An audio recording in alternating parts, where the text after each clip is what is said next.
Góðan daginn og velkomin á fyrirlestra Landgræðslunnar 2022. Á þessa fyrirlestraröð sem ber heiti Rauðar viðvaranir, grænar lausnir, landsloftslag og lífbreytileikinn. Röskun vistkerfa vegna ósjálfbærrar nýtingar og meðfylgjandi rýrnunar líffræðilegrar fjölbreytni ein stærsta umhverfisógn samtímans.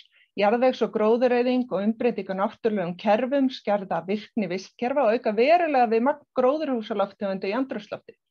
Röskun vistkerfa hafa einnig takmarkaða getu til að standast álag vegna náttúrulega áfalla og viðhalda stöðugleika í hringrás kolefnisnæringarefna og vatns. Velferð okkar manna háð margvíslegri vistkerfaþjónustu. Þau skapa skilyrði fyrir heilbrigt og öruggt líf og mynda grunnstoðir efnahagskerfisins. Virk og fjölbreytt vistkerfi geyma líka ríkulegt magn af kolefni í jarðvegi og gróðri og gegna lykilhlutverki í framlagi Íslands við að draga úr áhrifum loftslagsbreytinga og aðlögun að þeim. Það er því forgangsmál að vernda og endurheimta rösku vistkerfi landsins og tryggja sjálfbæra landnýtingu. Í fyrirlestraröð Landgræðslunnar 2022 sem að hefjast núna munu sérfræðingar Landgræðslunnar fjalla þær áskoranir sem við stöndum frammi fyrir vegna ástands vistkerfa landsins og fyrirliggjandi lausnir til að bregðast við þeim. Fyrirlestrarnir verða haldnir annaðhvern fimmtudag klukkan 3 og verða í opnum straum á netinu. Og ég, Bryndís Marteinsdóttir, plöntuvistfræðingur og sérfræðingur hjá Landgræðslunni, mun halda fyrsta fyrirlestrun núna í dag sem ber heitið Af hverju skiptir sjálfbær landnýting svona máli? Fyrirlesturinn mun taka hálftíma og síðan verða bara spurningar og svör í staðinn og við höfum til klukkan 4. Á eftir og við höfum til klukkan 4. Og spurningarnar munu fara fram bara hérna í questions, það er Q&A hérna niðri. Þið þurfa að skrifa spurningarnar. Og ég vil bara bjóða ykkur öll velkomin og ætla hér með að hefja formlega fyrirlesturum minn eftir þennan inngang og ég bara hvet ykkur til þess að fylgjast með. Dagskráin komin á netið og hlusta á okkur hérna hjá Landgræðslunni aðra hverja viku núna fram eftir. Eins og ég sagði þá mun ég í þessum fyrsta fyrirlestri fjalla sjálfbæra landnýtingu. Ég mun skilgreina hvað átt við með sjálfbæra landnýtingu. Ég mun fara yfir hvers vegna sjálfbær landnýting skiptir máli og tala stöðuna á Íslandi í dag og þau tækifæri sem við höfum til að auka sjálfbærnina. Auðlindir landsins eru margar og felast meðal annars í jarðvegi, gróðri, dýralífi og vatni. Þær eru í rauninni grunnurinn að lífsnauðsynlegum vistkerfaferlum og þjónustu svo sem vatns- og næringarefna hringrásarinnar, frumframleiðni, kolefnisbindingu og matvælaframleiðslu. Og líka annarri þjónustu eins og ferðaþjónustu landsins sem byggir á mestu á náttúrunni. Og við nýtum þessar auðlindir á margs konar hátt. En með landnýtingu átt við hvers konar nýtingu lands í þágu mannsins, hvort sem að það í hagrænum eða menningarlegum tilgangi.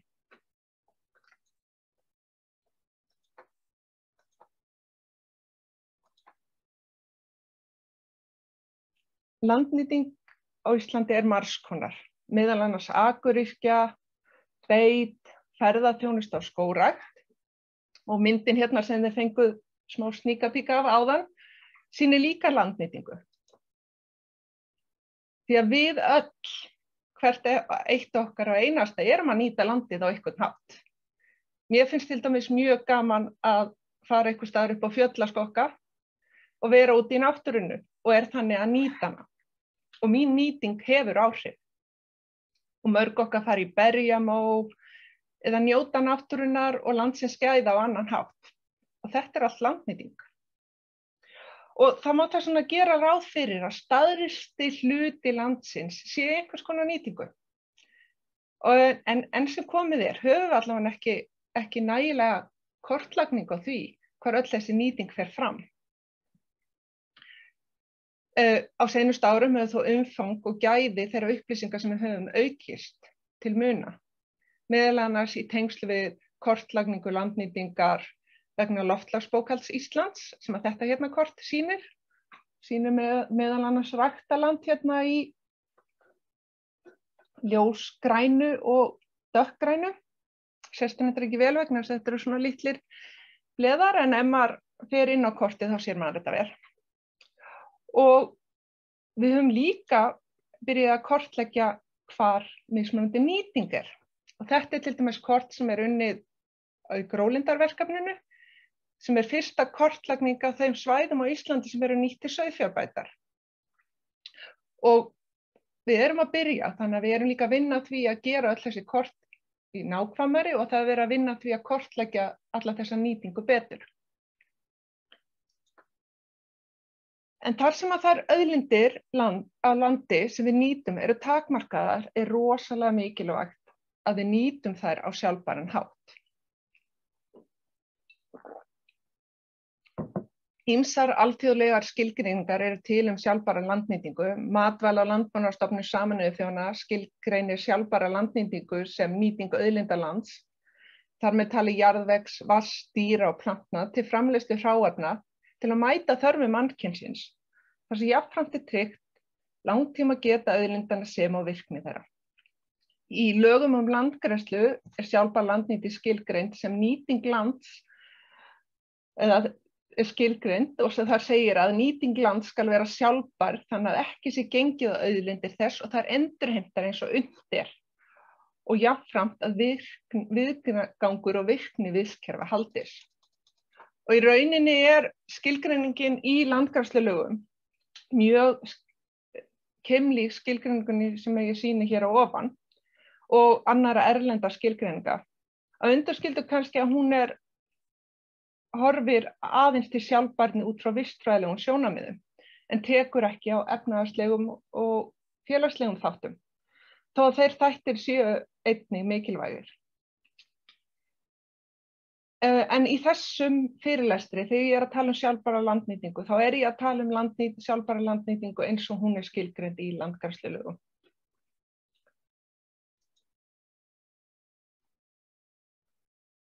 En af hverju skiptir sjálfbær landnýting svona miklu máli? Við vitum það að ef við nýtum ekki landi á sjálfbæran hátt, erum við að skerða möguleika okkar og komandi kynslóða til nýtingar. Sjálfbær landnýting einnig lykillinn að því að berjast gegn helstu nútíma ógnum mannkynsins. Sjálfbær landnýting stuðlar að líffræðilegri fjölbreytni, dregur úr losun kolefnis og eykur bindingu þess og vinnur því á móti hamfarahlýnun. Sjálfbær landnýting kemur einnig í veg fyrir hnignun lands og eyðimerkurmyndun og með sjálfbæra landnýtingu erum við að vinna að mörgum heimsmarkmiðum Sameinuðu þjóðanna.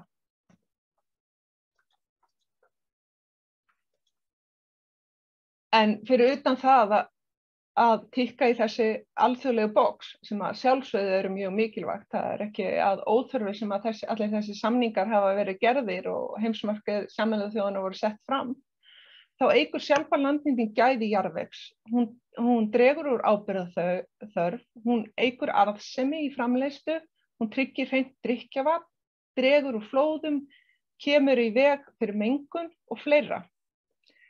Og í nútíma samfélagi gera neytendur alltaf meiri og meiri kröfur til þeirra vöru og þjónustu sem þau kaupa.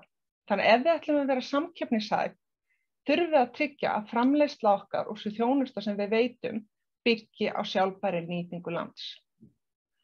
En það sem kannski mikilvægast það að með því að stunda sjálfbæra nýtingu, þá erum við að tryggja það að framtíðarkynslóðir geti haldið áfram að njóta þessara auðlinda í framtíðin. Og þar sem að þessar auðlindir eru grunnur alls lífs, þá þetta alveg töluvert mikilvægt. Hér til dæmis dæmi land sem rannsóknir sýna að var í góðu ástandi.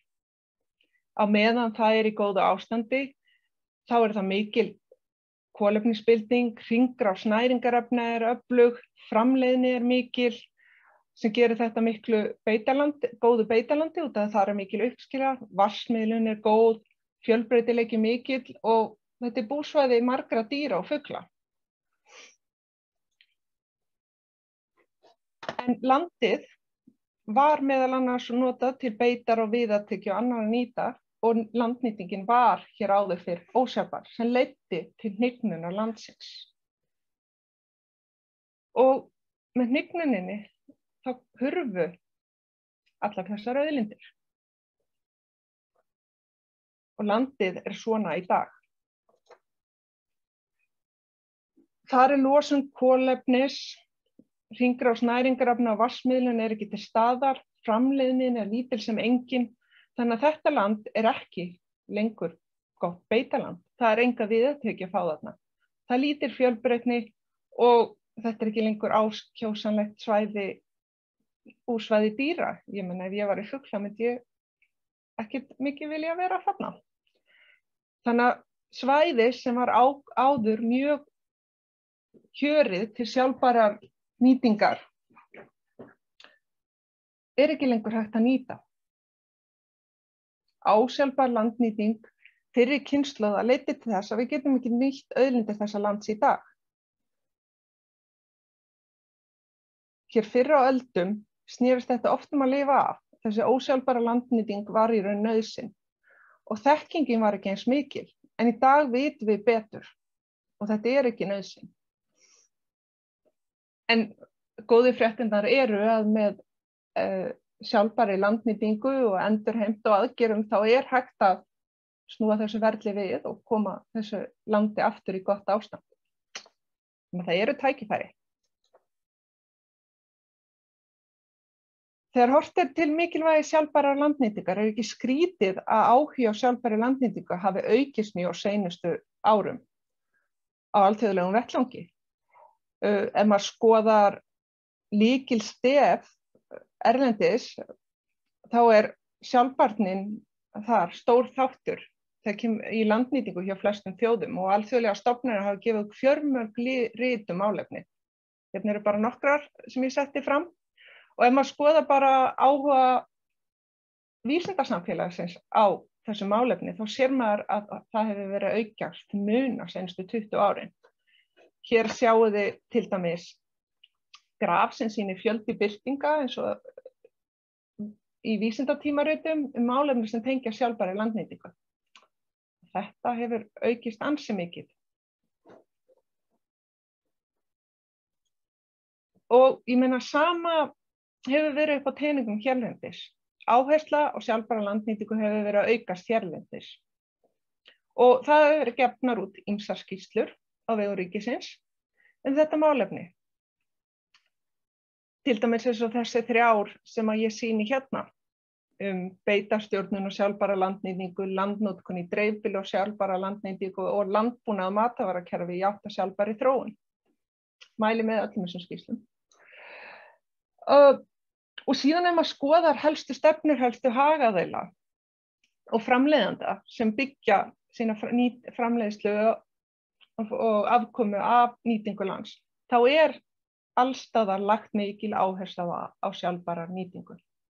Til dæmis hjá Bændasamtökum Íslands og Samtökum ferðaþjónustunnar.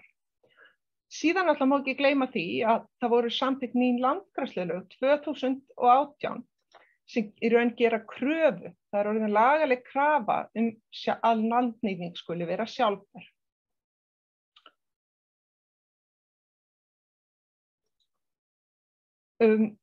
En það núna verið að vinna í reglugerð sjálfbæra landnýtingu, þannig að það sé hægt að fylgja lögunum sjálfbærni sem koma fram í landgræðslulögum. Og í haust var þetta í samráðsgáttinni og núna verið að vinna að endurbætum á þessum drögum. Og eftir því sem ég best veit, þá ætti þetta vonandi að vera samþykkt á þessu ári. Við fyrir því betra, en ég hvet ykkur öll til að skoða þessa reglugerð og einnig rökstuðningin sem liggur að baki henni, beitakafla hennar, sem maður má finna á heimasíðu Landgræðslunnar. En í reglugerðinni settar fram 7 meginreglur sjálfbæra landnýtingu. Og þessar 7 meginreglur í rauninni bara það sem stefið í alþjóðlegum viðmiðum. Þetta engin ný fræði. En reglurnar segja það að nýting lands skuli taka mið af vistfræðilegu ástandi og getu landsins. sem sagt landnýting þarf að taka mið af því hvað landi getur í núverandi ástandi og því hvort við getum nýtt landið án þess að það leiði til hnignunar. Til dæmis það sjálfgefið að land sem hefur engan beitargróður hentar ekki til beitar. Og það getur verið erfitt eða ómögulegt að byggja upp ferðamannastað á landi sem það viðkvæmt að það þolir enga umferð. Þó að ferðamennirnir vilja fara þarna, þá það kannski land eða svæði sem bara þolir ekki þessa nýtingu og hentar ekki til hennar. Geta landsins ekki sú. Næsta regla sú að landnýting skuli stuðla að viðhaldi eða eflingu líffræðilegra fjölbreytni. Landnýting á að vernda, viðhalda eða byggja upp jarðveg. Og má þess vegna ekki leiða til jarðvegseyðingar eða rýrnunar gæða jarðvegsins. Þetta á einnig að vernda, viðhalda og auka kolefni í jarðvegi og gróðri, vatnsmiðlun og vatnsgæði og loftgæði. Og svo lokum 7. meginreglan sem sett var fram eða landnýting skal lágmarka losun gróðurhúsalofttegunda.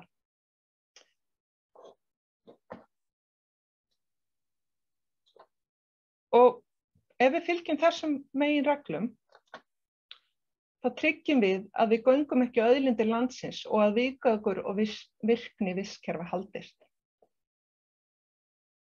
En skoðum nokkuð dæmi.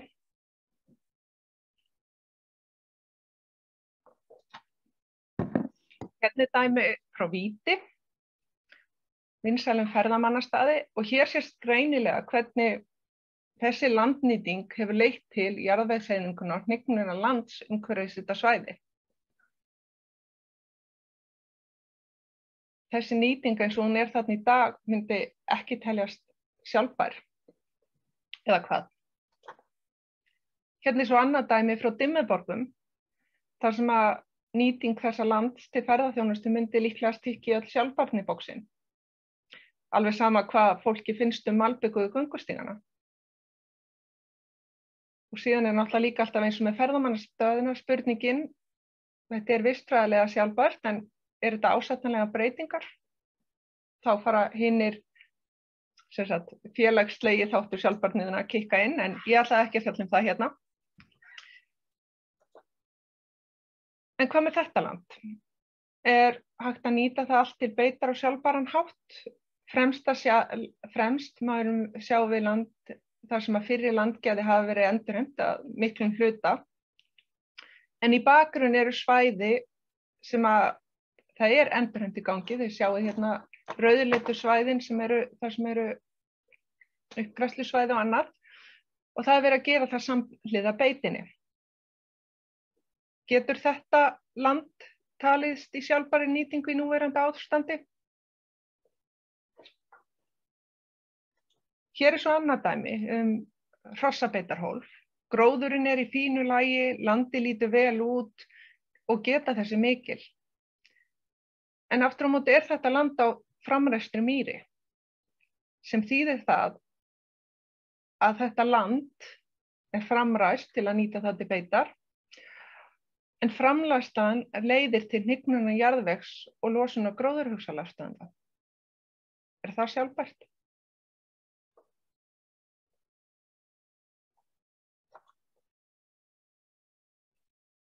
Og þetta ekkert alltaf auðvelt og þess vegna svona mikilvægt að við setjum fram skýrar reglur og viðmið það hvað skal teljast sjálfbær nýting.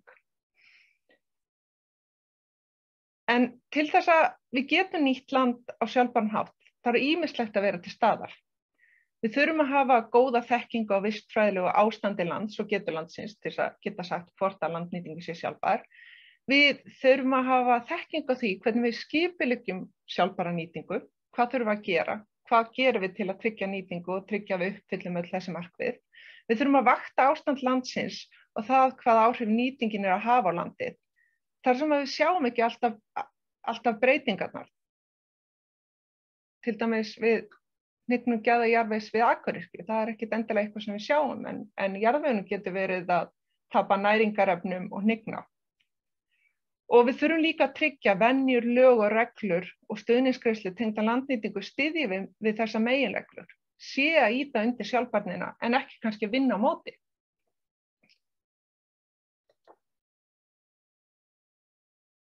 Hvernig er þekkingin á vistfræðilegu ástandi lands og getu? Frá árinu 1976 hefur Matvæla- og landbúnaðarstofnun Sameinuðu þjóðanna, FAO, lagt áherslu á að flokka land eftir getu þess.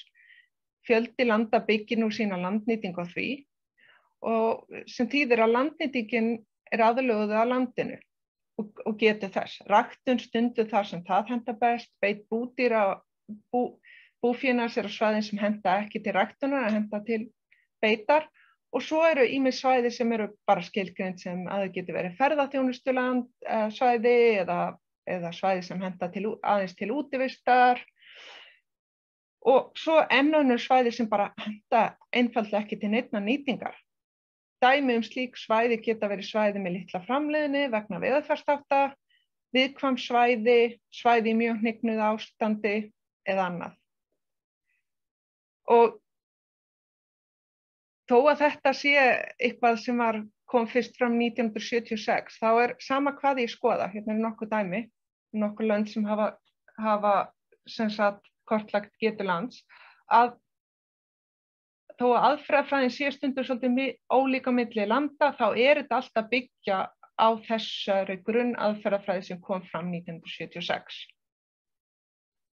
Það eru allir að meta hvers konar nýting mismunandi landsvæði hentar, eða til hvers konar nýtingar mismunandi landsvæði hentar út frá ákveðnum kríteríum.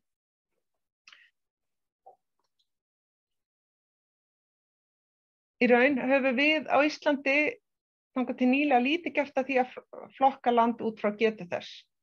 Það hefur verið aðeins gert, en síðan í fyrra kom út þessar leiðbeiningar flokkun landbúnaðarlands með tilliti til hæfni til ræktunar, sem er stórt skref í rétta átt og náttúrulega undan því höfðu mörg sveitarfélög líka verið að flokka land með tilliti til hæfni til ræktunar.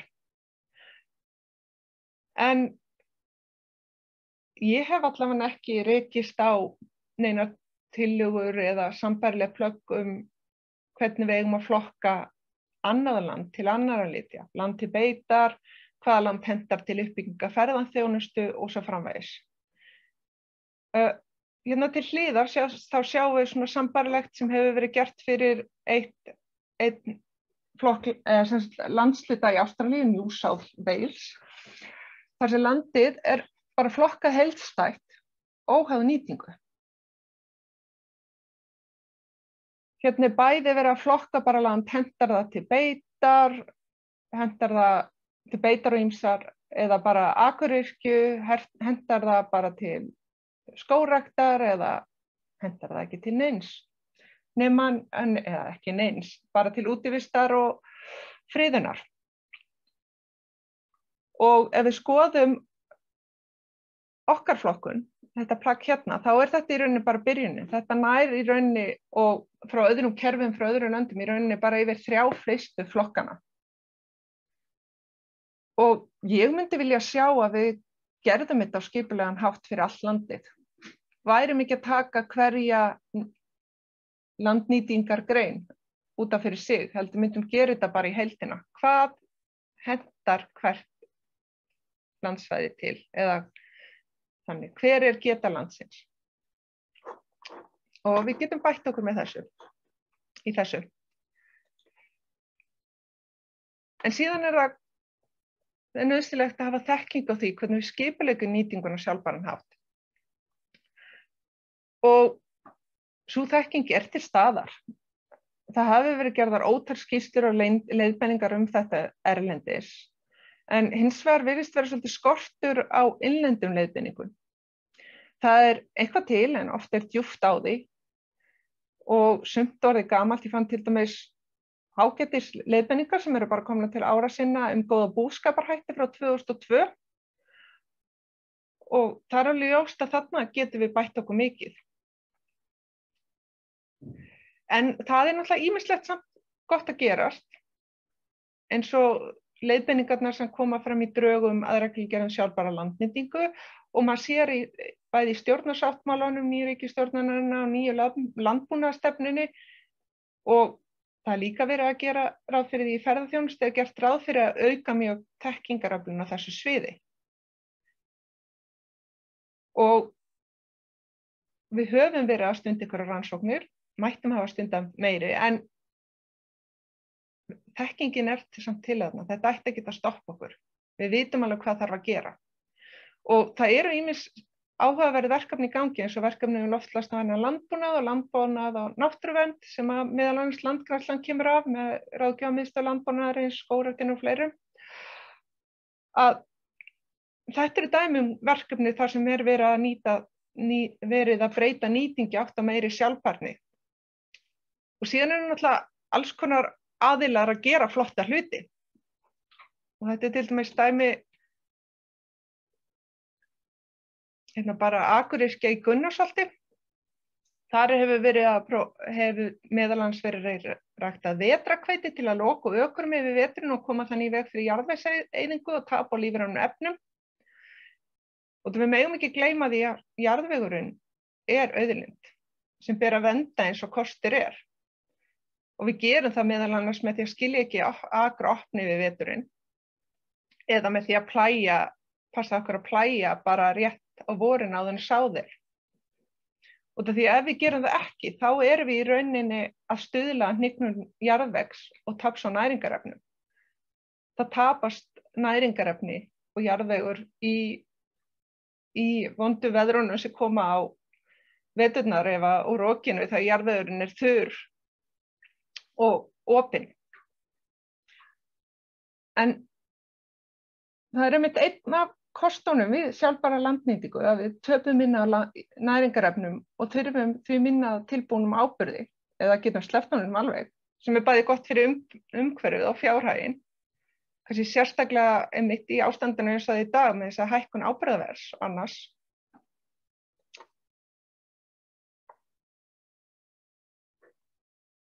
Og ef við ætlum að stunda sjálfbæra landnýtingu eða það er markmiðið til þess að geta stundum, þá þurfum við líka að vakta landið til þess að sjá, er nýtingin okkar sjálfbær eða ekki. Það er ekki alltaf augljóst. Sérstaklega fyrir þætti sem að breytast mjög hægt. Og auðvitað erum við höfum sjálf oft erfitt með að sjá þær breytingar sem verða. Þannig að við þurfum að vakta ástandið og vakta hvað áhrif nýtingin er að hafa á ástandið. Og dæmi slíka vöktun er verkefni GRÓLIND sem hófst árið 2017 og ég er verkefnastjóri að. Og þetta er einmitt samstarfsverkefni Bændasamtaka Íslands, Landgræðslunnar og atvinnuvega- og nýsköpunarráðuneytisins. Og markmið verkefnisins er einmitt að meta og vakta ástand lands og þá áhrif sem nýtingin er að hafa á landið. Sú vöktunin nær til alls Íslands að frádregnu manngerðu landi svo sem ræktarlandi, túni og álíka. Og á kortinu sjáum við einmitt alla áætlaða vöktunarreiti GRÓLINDar. Þessi grænu sína vöktunarreiti sem við höfum þegar sett út og mælt. Og þessi bleiku eru vöktunarreiti sem við eigum eftir að fara í eða skoða betur og mæla. Og síðan þessi rauðu eru vöktunarreiti sem við höfum afskráð. Út af því að þó við myndum vilja fara í allir þessa reiti, þá er bara aðgengi á sumum ekki nógu gott. Og sumið er að hafa lent á ræktarland og öðru og annað, þannig að við afskrifum þá reiti. En þegar þetta kerfi verður komið upp, þá verður þetta alls net af 1000 vöktunarreitum, þar sem ástand lands verður metið að 5 ára fresti. Þá þurfum við að sjá svolítið hvernig er ástandið að breytast. Þú getur farið að tengja það við landnýtingu. Þannig að innan GRÓLINDarverkefnisins er einnig verið að skoða nýtinguna. Og að auki þessa netsmælireita sem við erum að setja út og er sett út af sérfræðingum innan Landgræðslunnar, þá erum við að hanna kerfi sem að verður startað núna í vor, þar sem að landnotendum öðrum en gefa kostur á að vakta sín eigin lönd á einfaldan hátt. í samstarfi við verkefnið. Og þá er verið að setja út fastan vöktunarreit, þetta er forrit í snjallforrit í síma, þar sem maður getur skráð inn ákveðna breytur og tekur ljósmyndir og gerir það á hverju einasta ári. Bæði sem að þá landnotendur getur notað sjálfir til þess að fylgjast með sínu eigin landi og síðan fáum við upplýsingarnar og getur notað þær í okkar vöktun á öllu Íslandi. En við erum ekki ein sem erum að vakta.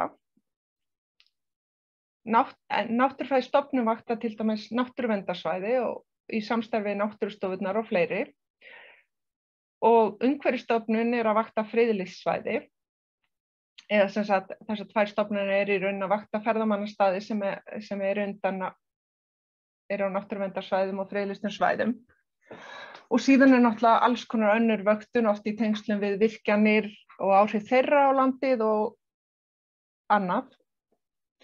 En það er fullt af svæðum sem við erum ekki að vakta, sem við erum að nýta. Við vitum lítið ástand áhrif nýtingar á marga ferðamannastaði og gönguleiðir og útivistarsvæði víðs vegar um landið. Það er ekki markvisst verið að vakta ástand ræktarlands, þó að sjálfsögðu eru margir bændur og aðrir sem eru að vakta sín eigin lönd, taka sýni og annað. En það væri rosa gott ef þetta væri markvissara og samþættara.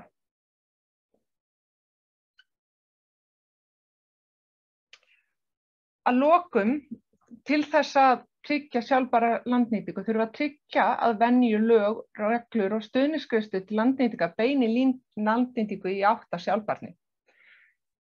Og það virðist vera að í dag þá vantar svolítið þetta heildstæða skipulag eins og við talaðum landnýtinguna og greiðslur og stuðningsgreiðslur og annað eru oft mjög framleiðslutengdar. Því meiri framleiðsla því hærri greiðslur og í ferðaþjónustunni þá er það oft sem sagt bara hvert vilja ferðamennirnir fara sem stýrir því hvar uppbyggingi verður, ekkert endilega hvaða landsvæði þolir flesta ferðamenn og annað. Og regluverkið sem er til staðar er oft mjög veikt og það vantar oft skýrari leiðbeiningar og betri eftirfylgni frá stjórnsýslunni. Og það er oft reglur til staðar sem er illa framfylgt. Til dæmis nýtir óraska votlendi sérstaklega verndar í náttúruverndarlögum og önnur framleiðsla er framkvæmdaleyfaskyld. En það heyrir til undantekninga að fólk sæki framkvæmdaleyfi og það gerist voða lítið ef þú gerir það ekki. Og það er þannig að í dag, í rauninni þó við vitum að við eigum ekki verið að ræsa meira land fram, þá er verið að gera það.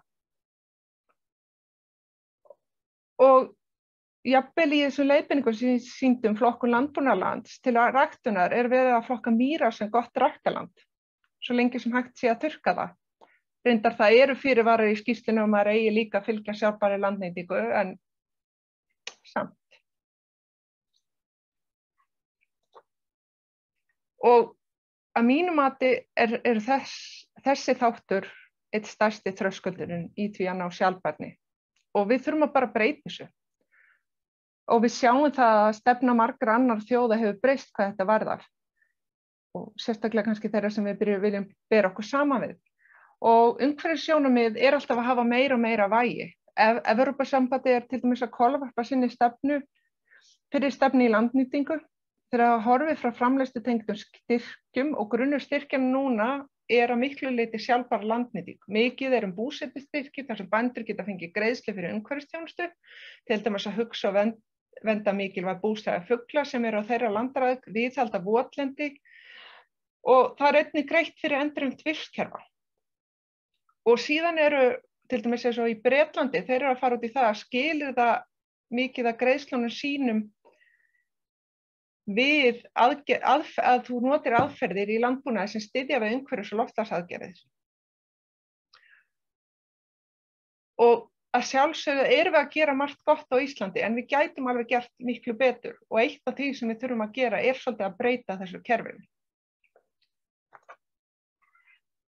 Og það alveg ljóst að, ég meina, til þess að við náum sjálfbærni í allri landnýtingu á Íslandi, þá þurfum við að gera breytingar. En það fylgir það felast fjöldi tækifæri í þessum breytingum. En við verðum að koma svolítið inn í umræðuna með opnum hug og finna lausnir. Við megum ekki sitja föst við í vanans, alveg sama frá hvaða sjónarhorni við erum að horfa á þetta. Vegna þess að lausnirnar eru til og bestu lausnirnar og við þurfum bara svolítið að tala saman og finna þær. En takk fyrir að hlusta þennan fyrirlestur, ég vona að hann hafi verið gagnlegur. Núna taka við spurningar og svör og ég minni á það að spurningar og svör skulu fara fram hérna fyrir í chatinu, í questions and answer, eða þetta Q&A eða í kommentum. Og Jóhann Helgi ætlar að taka núna yfir stjórnina. Gjörðu svo vel, Jóhann Helgi. Já, hæ, takk. Heyrist ekki alveg örugglega í mér? Ég ætla kannski að mjúta mig. Já. Ok, glæsilegt. Já, endilega skjótið inn spurningum. Það örugglega margar spurningar sem brenna á okkur. Hér spurning frá Hafdísi og Mattíasi sem spurðu hvort að Bryndís að þú tellir að allt framræst land á Íslandi sé ósjálfbæra nýtingu.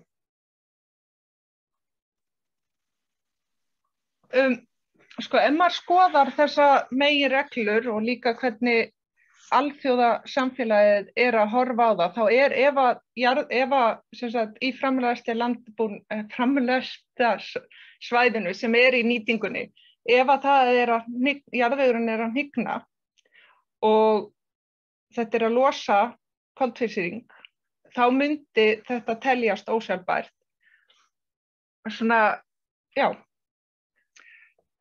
Allavega að, þú veist, út frá þessum vistfræðilegu sjónarmiðum.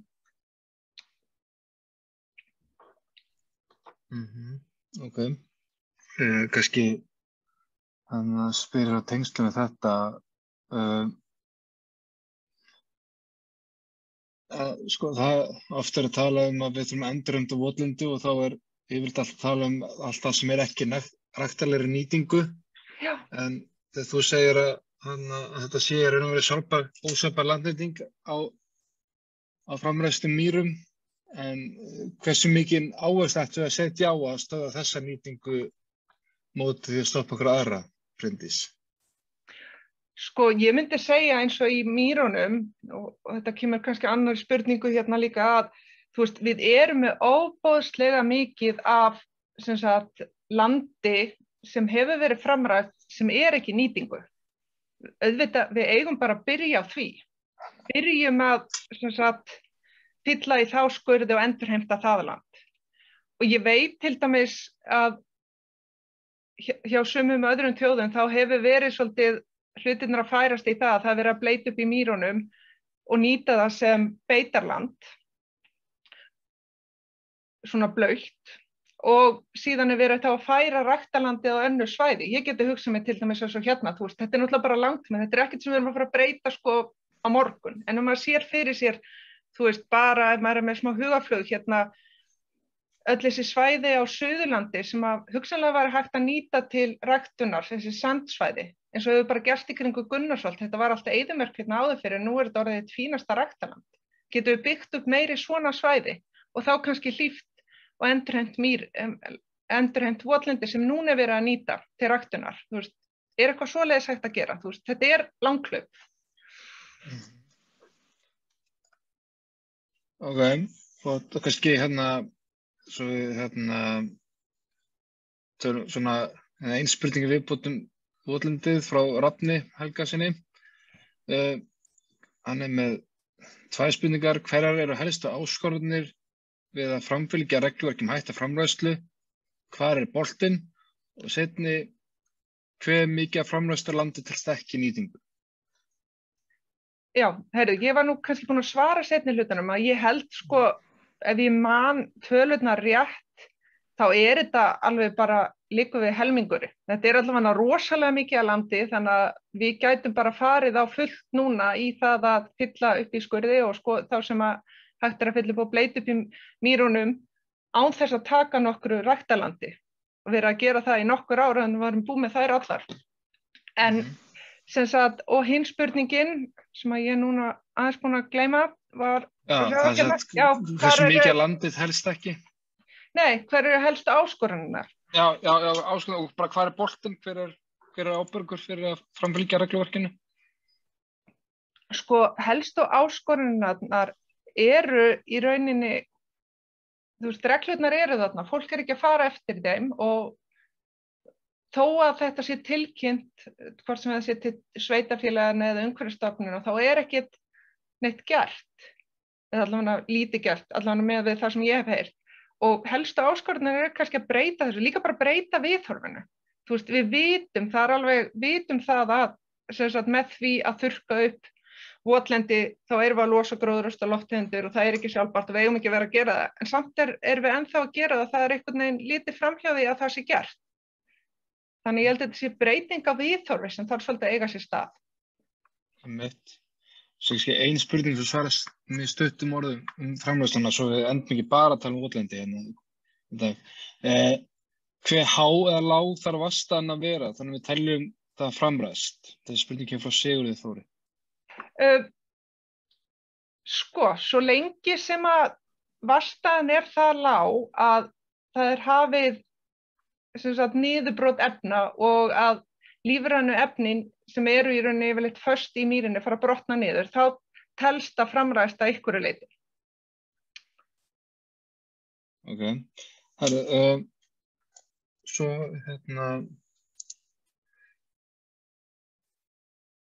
svo spyr Guðmundur hvað búið að flokka mikið hluta landsins varðandi sjálfbæra nýtingu?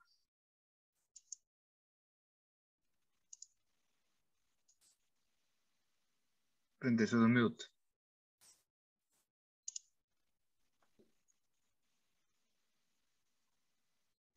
Í rauninni út af því að það ekki búin að samþykkja reglugerð sjálfbæra landnýtingu, þá ekki búin að flokka landið. Vegna þess að það þarf fyrst að setja, þú veist, þegar maður hugsar út af þetta sem sagt, þessi reglugerð náttúrulega pólitískt plagg, byggð á vísindum og hagsmunum og annað, að sem sagt, svo lengi sem ekki búin að setja viðmiðin, þá getum við ekki fara að flokka það. Við þurfum viðmiðin og þá getum við fara að flokka og þá getum við sagt samkvæmt þessari reglugerð hversu mikið land í sjálfbærni nýtingu og hversu mikið land ekki. Hafði svo mætti að spyrja í tengslu svona við þessa flokkun og vöktun gróðlindar. Það benda á þessi fáir vöktunarpunktar á Vestfjörðum og spyrja af hverju var hægt við alla punktana á Barðaströndinni. Sko, punktarnir eru settir út í slembúrtaki, í tölvu eftir ákveðinu með svona ákveðni forskrift og við vorum bara lent í því á Vestfjörðum að mikið okkur punktunum voru bara hátt upp á fjöllum. Þau eiga að vera sléttlendi. Þannig að sú aðferðafræði sem við nýttum til þess að setja út hvert punktarnir átt að vera,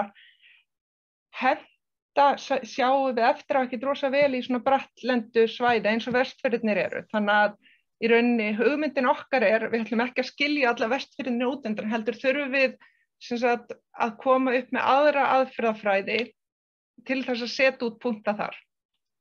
Til þess að við þurfum kannski að vera aðeins meira selekti, eða hvað segir maður, aðeins setja aðeins aðra kríteríur fyrir að setja út punkta þar heldur en á öðrum svæðum á landinu, þar sem að meira af svona flötum svæðum.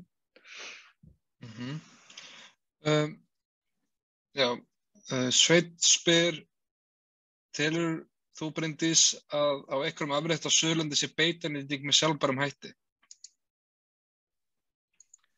Sko, afréttir á Suðurlandi eru bara margar og misjafnar og hluta þeirra alveg hægt að nýta allavega með sjálfbærum hætti. Hugsanlega þyrfti að sem sagt, stýra nýtingun eitthvað og annað, þannig að jú, það eru alveg tækifæri þar eins og á mörgum öðrum stöðum. Aðrar afréttir á ég erfitt með að sjá hvernig hægt að nýta með sjálfbærum hætti. En eins og ég segi, þá þarf að setjast niður og ræða, og sjá, kannski eru lausnir þarna sem mér hefur ekki dottið í hug, en svona út frá því sem að ég hef skoðað, þá eru sumar af þeim afréttum sem nýttar eru sem að, já, ég á erfitt með að sjá hvernig hægt er að nýta með sjálfbærum hætti. Glæsilegt, og þá hvað krossa tölum velgrónu svæði. Rannveig spyr að á velgrónu svæðum þar sem að beit hefur minnkað og lítið sem enginn í dag, þar sér maður mikið af sinu og líklega minni fjölbreytni í gróðri. Kolefnisbinding minni á svona svæðum þar sem enginn beit og mikil sina miðað við þar sem beitin var hófleg og meiri fjölbreytni í gróðri? Á þeim svæðum þar sem einmitt er mjög mikil þétt gróðurþekja, einmitt mikil sin að byggjast upp á annað, þá eru alveg rannsóknir sem sýna það að við getum aukið kolefnisbindingu með hóflegri beit. Og þar eykur líka fjölbreytnina. Og ég get alveg séð eins og ég vann, þegar ég gerði doktorsverkefni mitt í Svíþjóð var ég að vinna í beittum graslendi þar og þar var beitinni einmitt stýrt á þann hátt og mikið lagt upp úr því að beita svæðin á sjálfbæran hátt til þess að viðhalda líffjölbreytileika og auka kolefnisbindingu. Þannig að á þessum svæðum, þar sem að eru vel gróin, þá getum við aukið kolefnisbindingu og líffræðilega fjölbreytni með beitinni. Og það kannski líka svolítið þegar við erum að horfa heildstætt á beitina, og landnýtingu, það alveg til svona svæði sem að við myndum græða fullt á að beita. Og við gætum þá kannski nýtt þau frekar en að nýta önnur svæði sem kannski henta ekki til beitarinnar.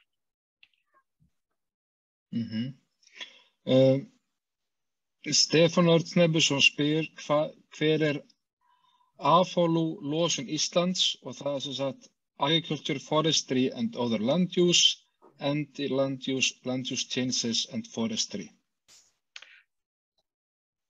Ég verð bara að svara því að ég þyrfti að fletta þessu upp. Ég get því miður ekki svara þessu svona núna hérna. Ég ekki með þær tölur á hreinu. Bendum við hana þá að senda fyrirspurn á þeir sem fara með loftslagsbókhaldið, hvort sem það innan landgræðslunnar eða annars þar. Eða á mig og ég get sendið þetta áfram á þá sem viti þetta. Einmitt. Geir Guðmundsson spyr hvað með það hæfa mikla ræktun á repju til lífdísilframleiðslu og skepnafóðurs, jafnvel 200–300.000 hektara ræktarsland sem ekki nýtt í dag eða á uppgræðslu á söndum. Hvernig tengist það sjálfbærri landnýtingu? Sko, það geti alveg mögulega verið eitt af lausnunum. Ég hef ekki skoðað, ég veit að það eru mjög skiptar skoðanir með lífdísilræktunina, hvort að við eigum að fara bara við eigum að rafva það eins og við getum og nota sem minnst lífdísil þó að hann sé betri heldur en olía. Þannig að ég meina þetta eitt af því sem að við getum hægt að skoða.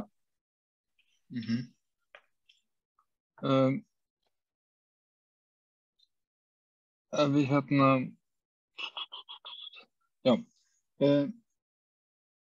hvert myndir þú halda að væri mikilvægasta skref í átt að sjálfbæra landnýtingu hérlendis? Fyrsta skrefið, sem sagt. Ég myndi halda fyrsta skrefið væri að setja reglugerð sjálfbæra landnýtingu sem eru byggðar á bestu mögulegu þekkingu.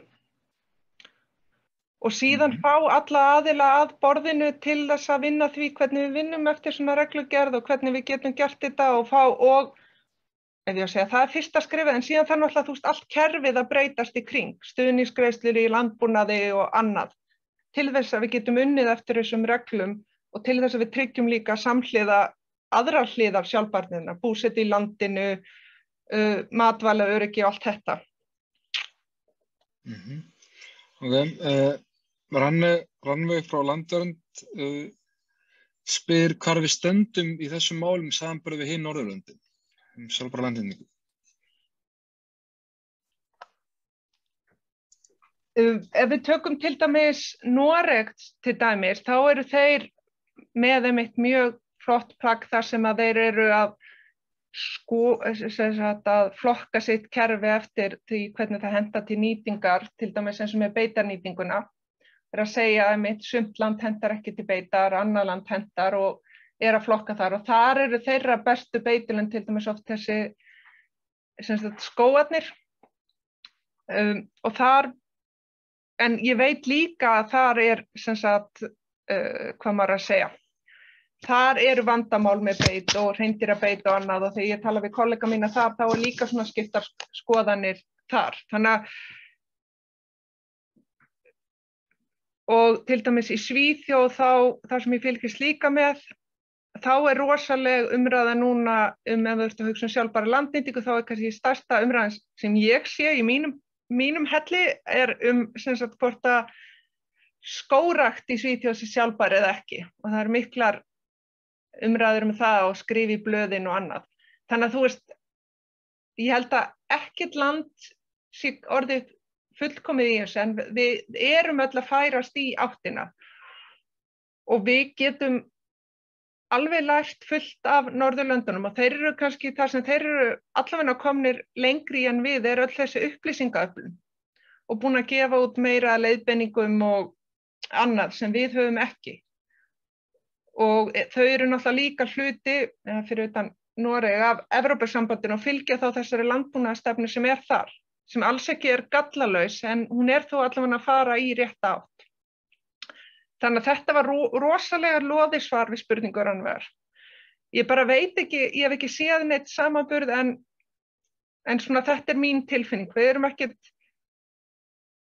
hvað segirðu? Við erum að gera sumt betra og þeir eru að gera annað betra. Ok, flott. Og svo smá svona spurning sem skemmtileg, því að við varst að tala áðan að við erum öll að stunda eitthvað svona landnýtingu, bara í okkar daglega lífi. Margrét Bragadóttir spyr hvort að almenningur megi dreifa fræjum eins og öllum birkifræjum á óræktuðum svæðum landsins til öræfum. Og mér langar svolítið að gera sér heldur greinarmun á eignarlandi og þjóðlendum eða landi almenneign.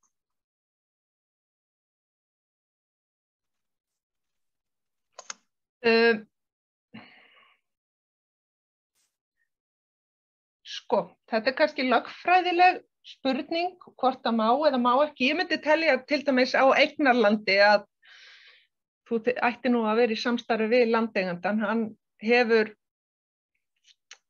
á þetta land og hefur svolítið að segja þá nýtingu sem þar með sjálfbær, sem á að vera sjálfbær. Og síðan alltaf líka þetta snýst það með flokkun lands. Ég meina, það kannski ekki allsstaðar þar sem að það á að vera birkiskógur. Ég alveg sammála því að við þurfum að auka birkiskóga á landinu, en sum svæði eru bara rosalega sjálfbær og eru bara rosalega mikilvæg eins og þau eru í dag, þó það sé ekki skógur. Þá eigum við birkiskógur og þá eigum við kannski ekki verið að dreifa fræin þarna. En þetta snýst líka það að við þurfum svolítið kannski að kortleggja þetta, þú veist, hvar erum við að fara í endurheimt birkiskóga, hvar ætlum við að fara í annars konar nýtingu og annað.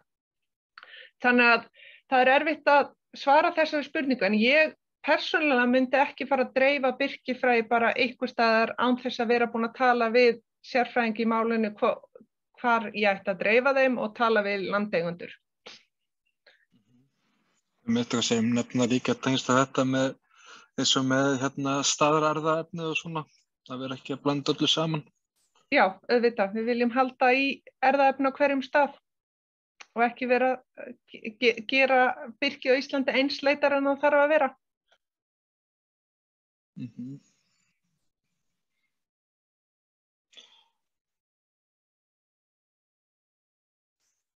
Það enga fleiri spurningar núna, en þegar klukkan líka vantar bara 1:04 og tæpla það örugglega. Ég sé það engin brennandi spurning að koma á leiðinni, þannig að ég ætla bara að þakka ykkur öllum fyrir að hlusta á hana Bryndísi og að þakka Bryndísi kærlega fyrir mjög svo skemmtilegt og fræðandi erindi. Þú sé lokar þessu bara, Bryndís. Já, og bara takk fyrir að hlusta mig og ég vil bara minna á það að þetta fer á netið Og síðan verður næsti fyrirlestur í fyrirlestarröðinni 3. febrúar þar sem Guðmundur Halldórsson mun tala náttúrumiðaðar lausnir sem hluti af aðlögun að loftslagsbreytingum. Mjög spennandi fyrirlestur, þannig ég hvet ykkur öll til að hlusta klukkan 3. 3. febrúar. Og bara takk fyrir.